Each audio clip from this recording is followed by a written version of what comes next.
In this video, I'm going to show you how to fix LAVENDERBEARD error in Sea of Thieves. So first you'll go to Steam, and then here you'll find the game. So what I recommend doing first is going to your account and then logging out. So log out of Sea of Thieves from all of your accounts, and then also log out from your Steam.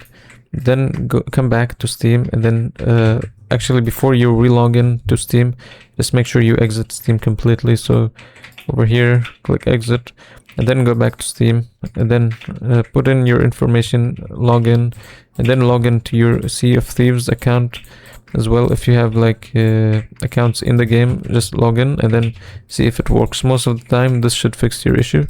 Now if that still doesn't fix your issue, then what you can do is right click on the game and then properties, and then install files, and then click verify files for the Sea of Thieves games. Just verify the files for the game.